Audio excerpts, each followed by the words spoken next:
Hello and welcome to episode 36 of Taking Liberties. And I'm here to talk about toast. Uh, Awesome. nah, I'm kidding. That's going to be a little As bit long as too it's Liberty controversial. Toast. Well, no. We had this discussion earlier. It might be a little bit controversial. We don't want to get burned. Ah, that's right. Anyway, moving along. That's me doing a really bad joke. That was Lee. He's Right. over in West Australia. And we've got Tim from Ballarat. Hey, So, there's been a lot of crap in the news lately, and I suppose we've picked Missouri University and Tasmania to talk about. And I suppose you're probably all thinking, how did those two topics go together? Well, that's really for us to sort of weave, isn't it? So let's start with the University of Missouri. Yeah. Black So- Lives Matter campaign thing. Yeah, so and it's not just Mizzou, as they call it, but also, I mean, there's stuff going on at Yale, it starts with D. Anyway, there's other universities where essentially what is happening. So for those who are unaware, Black Lives Matter is essentially a movement, a broad movement that started out of the shootings of a number of unarmed black men in the US, and it's since kind of become a wider campaign about racism, and in particular, it sort of seems to have found a home amongst left-wing university students in the US who are getting upset about some incidents which seem legit, some which seem a bit kind of odd, unless you're, I guess, part of the left-wing anti-privilege kind of crowd. So there's a few situations. You had a situation where Yale University administrators got upset, these students got upset against them because of Halloween costumes. Like, essentially, they didn't sort of come down and sort of refuse to, well, basically sort of... they said relax a bit. Yeah, they told people to chill about Halloween costumes. Then you had a situation where there was some racist incidents, a alleged racist incident on the University of Missouri. The Black Lives Matter campaign there got upset at the president of the uni, got him fired, and then when the press went to cover their kind of their rallies to celebrate their success, they literally physically pushed them out of the way. And then you had another situation where at this university, where the one that I keep forgetting, and I'm going to look it up in a sec, where they stormed into a hall, yelling at everybody, and basically getting in people's faces, literally saying, "Do you think Black Lives Matter?" And if they didn't, they were like yelling at them and pinning people against the wall, and generally just being a menace. So I guess this is an issue of kind of tolerance and free speech, and how kind of the notions of privilege and racism clashing with that in the minds of some left-wing university students. They actually don't believe in free speech. In fact, they usually say that free speech isn't a thing. Like, they say, like... Well, there's that Yeah. a survey, which I can't remember It was a where Pew it's poll. from. Yeah, that majority of young Americans think the First Amendment's outdated. Yeah, but then again, they're the same people that think the Second Amendment is also outdated. So, when I look at American politics, I sit there and look at their conservatives who are, like, always mounting the constitutional case. It makes perfect sense in that environment that, you've got people standing up for the Constitution, because there are these people that obviously do believe in the largesses of American government. But the interesting thing for me on this one was how this crept up back onto me. Like, I dismissed this as just another one of those, safe space university sort of debates that's going on, where you kind of just go, it's just uni students being dickheads, really. I dismissed it as that, and then it came back after the Paris incident, where they were complaining about the lack of media coverage on their little spat, right? After, and I know this because I heard it on the. I was reading the news on this. They kicked out all the journalists that were reporting it because their protest was a safe space, which bloody confused me. It's like, protests are not safe spaces for sure. How are you going to create a little bubble where you're protesting? I mean, especially since it was in the middle of like a public area, so it's like a grassed area between buildings. It's not like this was a room they were hiring. Like, they were literally out in the middle of the quadrangle, and they were telling the press that they're not allowed to be there and that they had to leave, and physically pushing them away. And that lecturer Professor, got fired. Yeah, professor got fired for that. I to be honest, that was the that to me was the worst thing. I mean, like if you are a if you are a professor teaching journalism, right? I would expect that the First Amendment, or rather free speech, is the first thing, the thing you hold in highest regard out of everything else, along with a healthy skepticism of government. Theoretically, that's what makes a good journalist. But the fact that she was telling telling journalists to go away, to me, I think if you're in that position, you should find a different job because you clearly don't believe in yours. Anyway, that's a side issue. Sorry, coming back to Black Lives Matter. I think I'm beyond the stage now of, getting outraged by these abuses of free speech, because they happen all the time, and it just seems so common in, well, especially American universities, that I think that they're basically a lost cause and just avoid going to university. Yeah, I mean, it kind of doesn't really. It's kind of scary to think of that.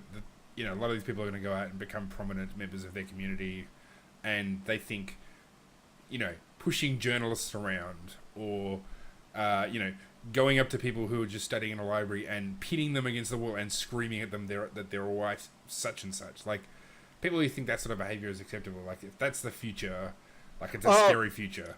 That just reminded me of something else that happened there. So, they're segregationists, right? They created a safe space between the black protesters and the white sympathetic ones. Sorry, like they reintroduced segregation. After 50 years, right, the PC movement has reintroduced segregation into society. Albeit they're reintroducing it under benevolent causes. Like this isn't segregation. It's not a whites only area and a black only area. It is a black safe space. Yeah. If the Jim Crow law people had presented it as no, it's not a black only space. It's a black safe space. You'd still have segregation in America today.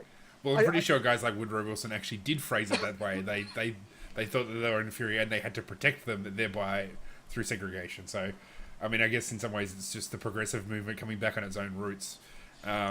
Shay, I hadn't pointed. I forgot about Woodrow Wilson, and it's 100 years since his rule now. Well, that's why he's been. There's been they try to, and let's be fair, Woodrow Wilson was an evil douchebag. Like, the guy. Yeah. He's horrendous. And they try, and I think it was Princeton. They're trying to get rid of like all the buildings named after him, and I'm actually kind of on board with that. I think the guy was the devil. Well, it's not just him. They're wanting to any American historical figure associated with slavery. They want to tear down the statues or building names to them.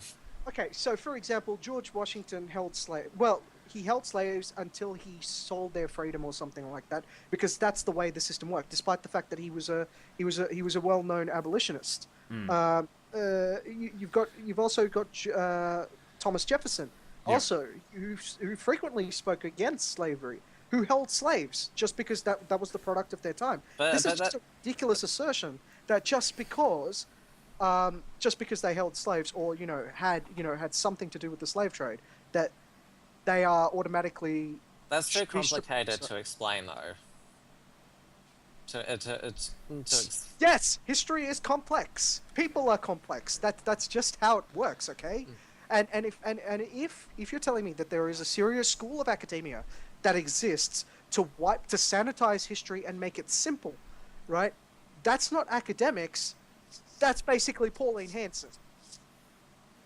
Well, I mean, progressives would argue that Woodrow Wilson's record is complicated as well. I don't think it's complicated. I mean, I don't like him because he expanded the size of the government as well, not just in terms of segregation and stuff. I'm sure there's historical figures who have statues or buildings named after them that we'd all like torn down. Yeah, I mean, if we saw a statue of Vladimir Lenin being torn down or Joseph Stalin being torn down, which there was lots of those statues all through Eastern Europe. You mean we would say that's being replaced by Darth Vader? Yeah.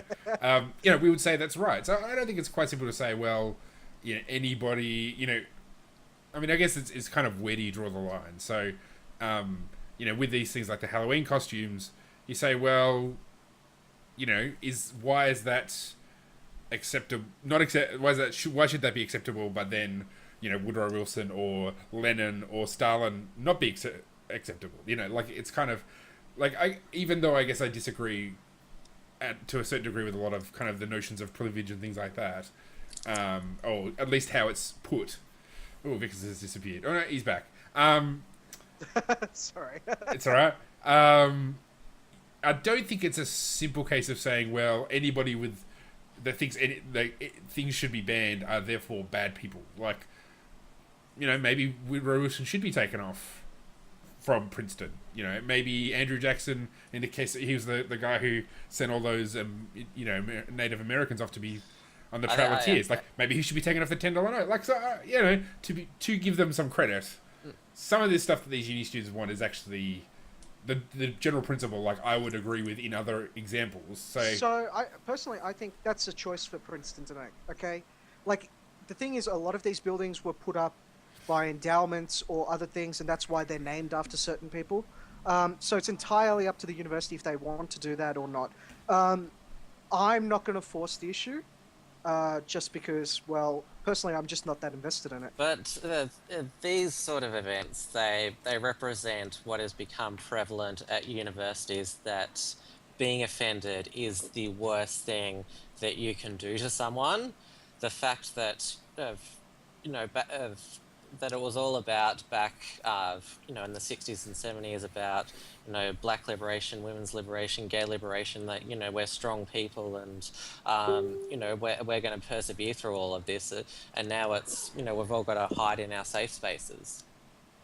In my safe space. But I mean, if students are if students ask for Princeton to take down all this Woodrow Wilson stuff, for example, is that wrong? Well, I mean, certainly not a necessary free... They can petition. I have no problems with it. Yeah. So, I mean, I guess in some ways what we're quibbling with is not so much the notion that students pressuring their universities to conform to a particular idea, like, that's not inherently a bad thing, but just maybe their expression of, when they start saying, well, going into a library and bailing people up and saying, do you support Black Lives Matter, or do you think Black Lives Matter? And if they don't give the immediate assent, they're going to stand there and yell at them.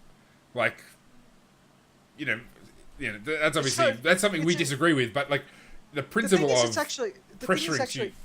Sorry, finish your I was just going to say, like, I guess really when, like, you can't really sort of say, well, that's the principle of pressuring other students to embrace something that's good.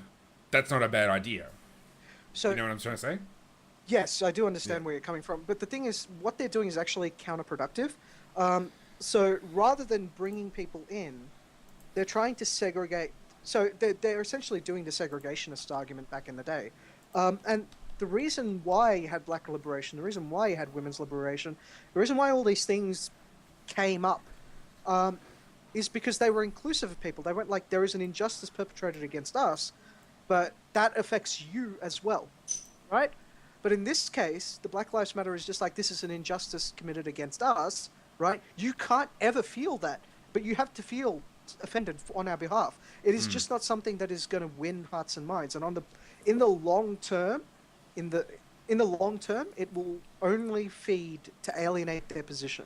And it also portrays that these people are, they're so weak in society that we need to protect them from any sort of what can be interpreted as an offensive comment.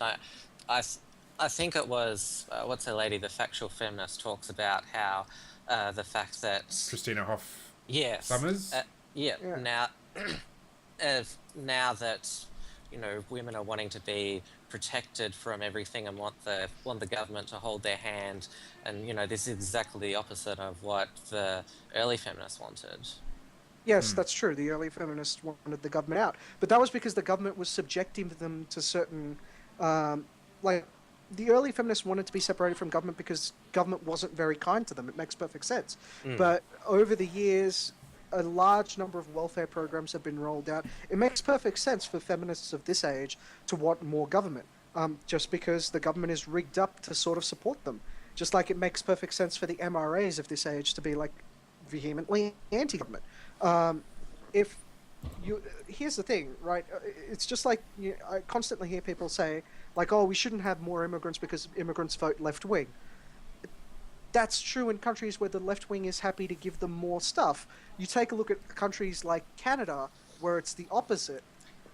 They tend to vote conservative. So, yes, people respond to government incentives. That's public choice theory 101. If you want to change that dynamic, stop being cunts. Yeah, I guess you put it that way. And with all this university activism about shutting down offensive speeches, the fact that the correct way to counter hate speech is to just let them speak, prove they're wrong, or if their views are so ridiculous, laugh at them. I mean, that's why I let Pauline Hanson speak. That's why I'm just like, let her talk. and Give her some rope. And I thought the most effective way of taking on the Westboro Baptist Church people when they're around was just people trolling them, just going to their pickets and saying stuff to them, and they'd react in all these insane ways, and they'd look like idiots. And numerous commentators have said that probably the Westboro Baptist Church were probably the best friend the gay rights movement had, because they were just so ridiculous. And also, I mean, there was an article that came out, I think, in the last week or so, where one of the daughters of Fred Phelps, granddaughters, and she left Westboro essentially because people were kind to her. That is, she every time she encountered hate, it reinforced her sense of we are the superior beings. But she actually started to encounter people who disagreed with her and told her that she was wrong, but didn't immediately say, "You are evil, get away from me, I don't ever want to see you." And through that, she actually was able to see that she was wrong and was persuaded to leave. She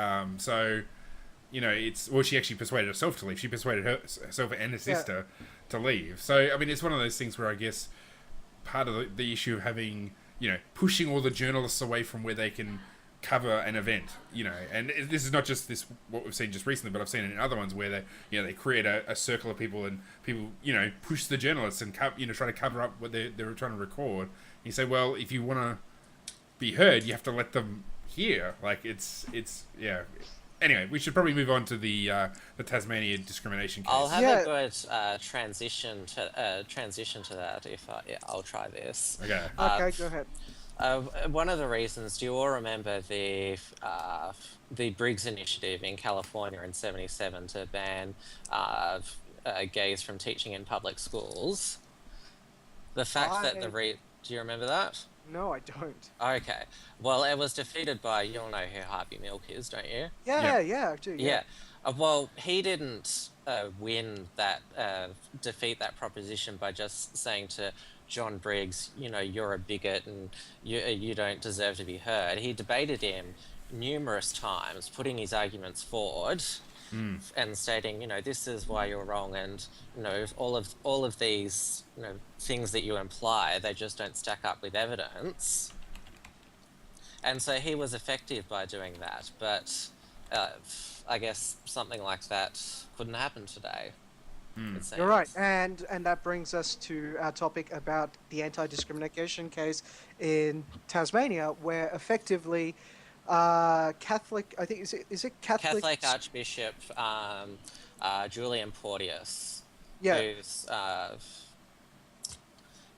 one of the more conservative Catholic bishops. He published a pretty mild pamphlet just stating the Church's position on traditional marriage. It didn't say the end of the world's coming. Yeah. No. And more importantly, it was distributed in churches and then sent home in sealed envelopes to kids at Catholic schools. So it wasn't even like this guy was like getting up in their grill about it. Like it was being sent to people who attend Catholic institutions. I don't understand the problem here. Yeah. At all. I mean, like, he may be wrong, but I mean... No. Look, your position on gay marriage is your position on gay marriage. You can't be wrong or right. It's just like, hey, this is what I believe. You might say, like, I'm just going to say, I disagree with that. I don't think that's correct. I'm not going to say you are wrong. Yeah. Right? That's... yes, I think gays should be allowed to marry. I should or whatever, right? Whatever they want to call it. If they want to call it marriage, it's fine. It shouldn't really be a government institution. I'm happy for it to be a government institution if the government takes over everything, in which case it's a franchise that should be open to everyone, right? So now that we have all of that out of the way, where is the beef here? What is the actual problem?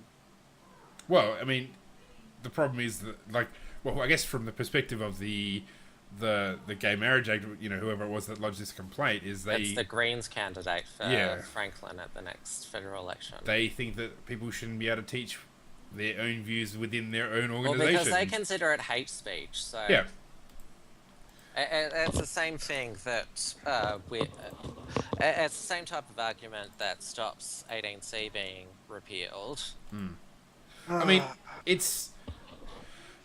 I swear, really, the standard of debate in this country is just starting to drop. And I swear, eventually, I swear, something like this show is going to be the only way for people to hear actual discourse.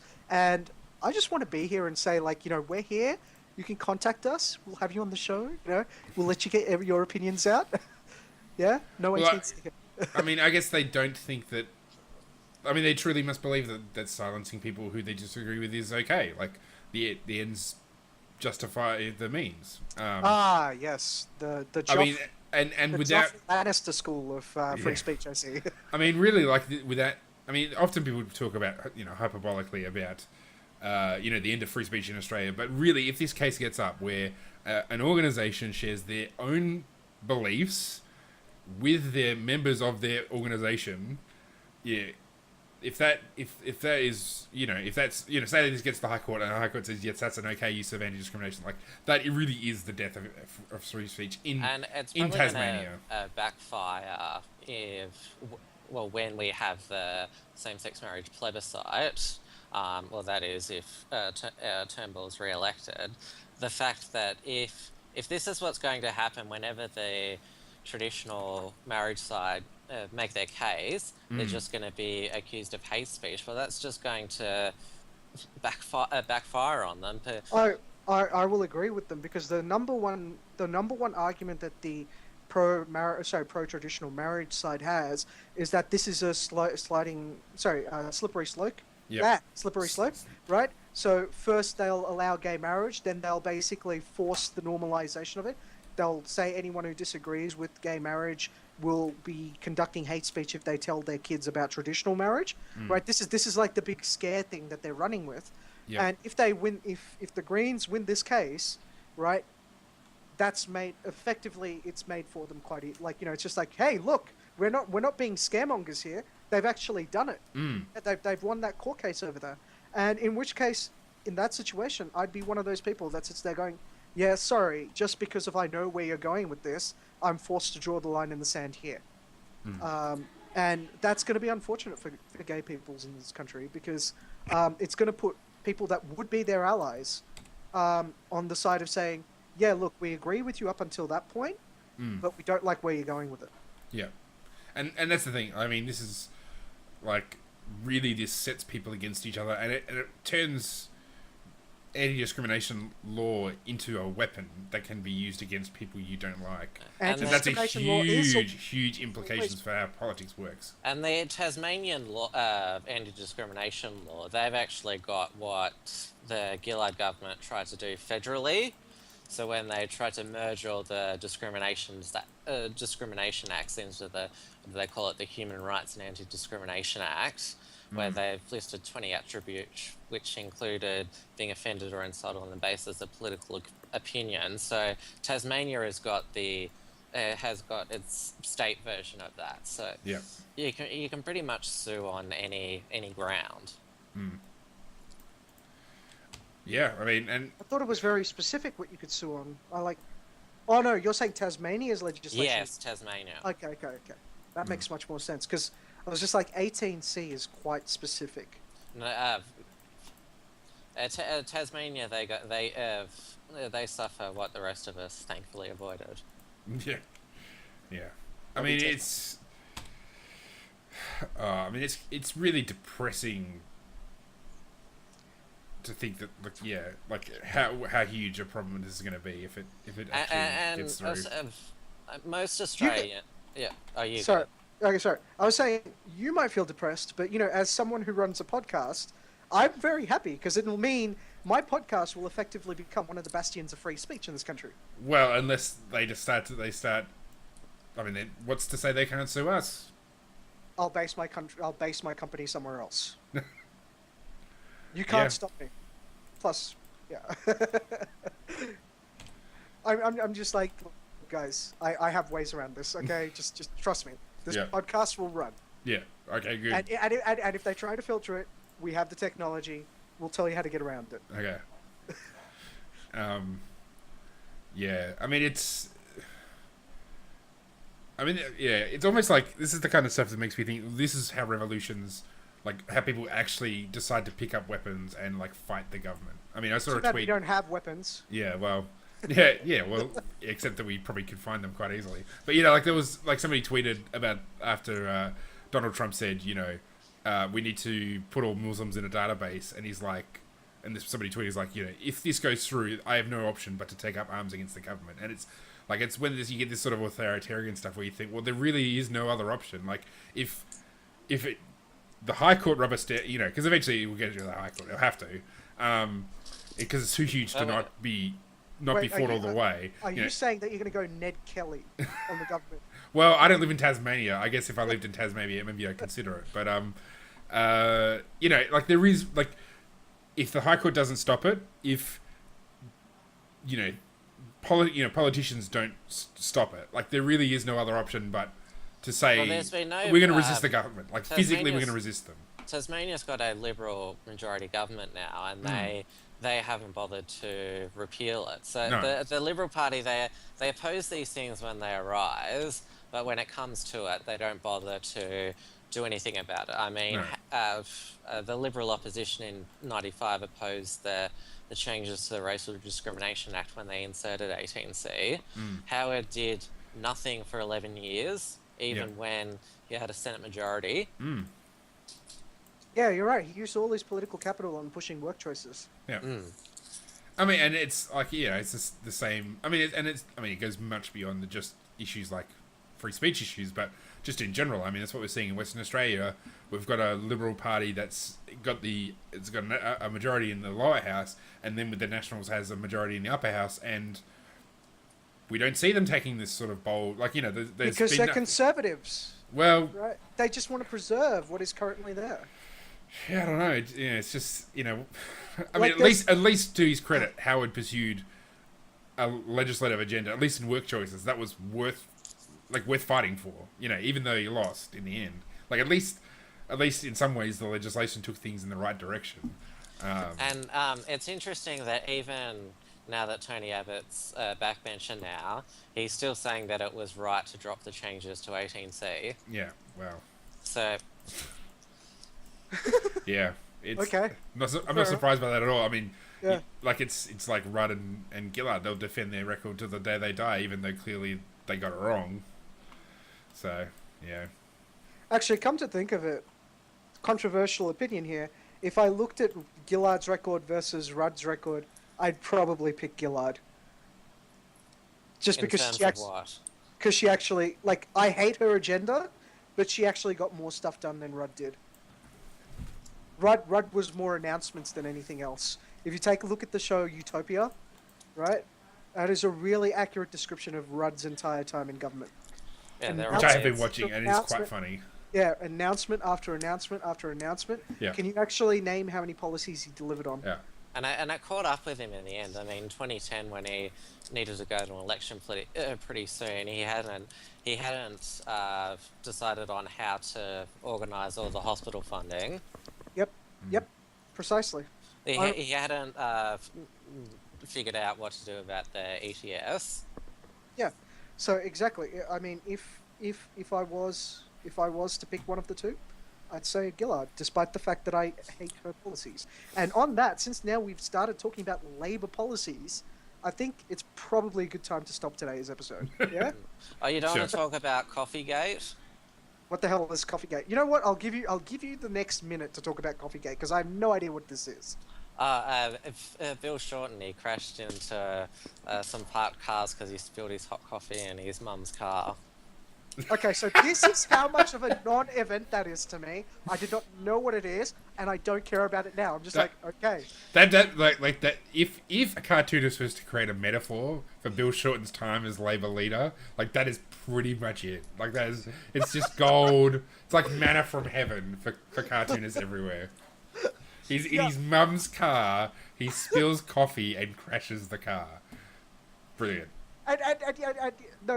And the zenith of that should be the fact that nobody gives a toss. Yeah. Right? It's just like, you are so ineffectual as leader. Nobody cares that you crashed your mum's car. Anyone else would be talking about it for days. Well, because mum's car, you know. They expect him to do something like that. I mean, they think he's useless anyway, so it's like, oh, that's just what Bill Shorten does.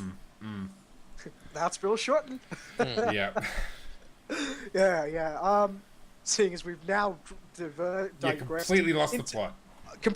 We are talking about how useless Bill Shorten is, and that just tells you we have to cut the episode. So before I head off, you might have seen last week we had Dom Vasta on. Dom Vasta. I keep pronouncing that last name wrong. We do actually take people who are on ALS, not just ALS, but even our group page on Facebook. If you want to be on the show and you have Skype and you have a free spot on Monday nights, feel free to contact us because we can make that happen. So either message Lee or myself. That's pretty good to do. Or email podcasts@takinglibertiesradio.com. Cool. All right. See ya. That's it. We're done. Bye.